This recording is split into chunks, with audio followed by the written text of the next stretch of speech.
Now we have Python, Qt and all the tools installed. We're going to install an editor. So for this video we're going to use PyCharm. I believe PyCharm is the most complete Python IDE. Opinions vary, but that's mine. So what we'll do is go to jetbrains.com/PyCharm and you'll get to this page here. So we'll click download. And you're presented with two options. You can have the professional or the community. The community will do everything that we need. So we'll just grab that one. It's free and open source. You can pay for the professional one, or if you're a student or teacher, you can sign up and have the full suite of all the JetBrains IDEs available for free. But for our case, the open source one does everything we want and more. There's nothing we need out of the professional one, and this one's free, so we'll download that.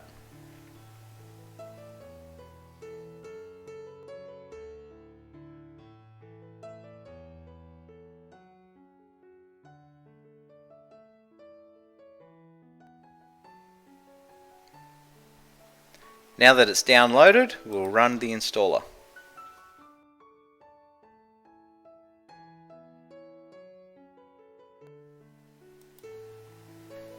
You can leave it in the default location, but if you don't have permissions to install to that location, you can change it and do a local install.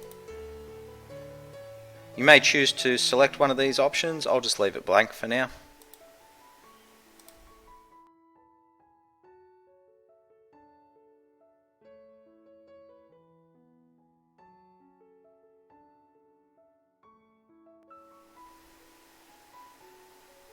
So now the installation's finished. I'll click Run PyCharm Community Edition, select Finish.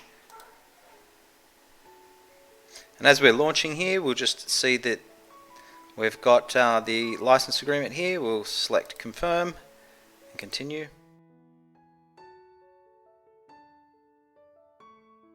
I like the Darkula theme, but if you prefer the white one, you can select that. I'll also skip Remaining and just run the editor.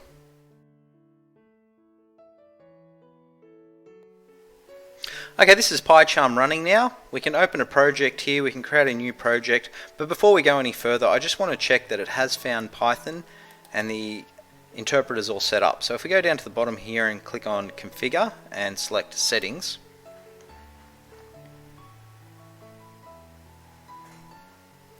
on the left hand side menu here you can see there's the Python interpreter. So if we click on that, this is really good because it hasn't found our interpreter.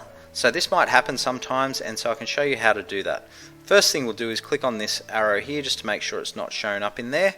If we don't have an interpreter, we can click this little cog here and click Show All, and there's nothing there to show. So what we'll do is we'll add one. So click on this plus sign here and we'll go to the system interpreter and see if it's found the system version of Python. And in this case it has. So it's located where our python.exe is. So I can simply click OK and add that. In the case where this doesn't come up, where you don't get the system interpreter, you can click on this button here and you can manually go put in the location that leads you to that Python.exe. It should be a path similar to this. Once you've got that path in there for the system interpreter, we don't want to use a virtual environment, the Conda or pip environment. We want to use a system interpreter for our case because it's the simplest way of doing it.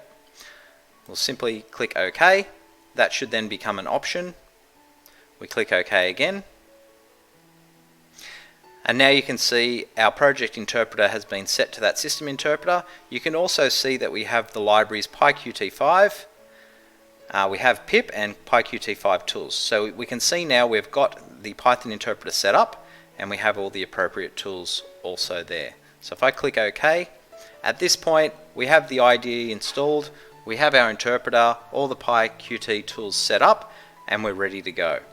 I can also open up a command prompt, type in designer,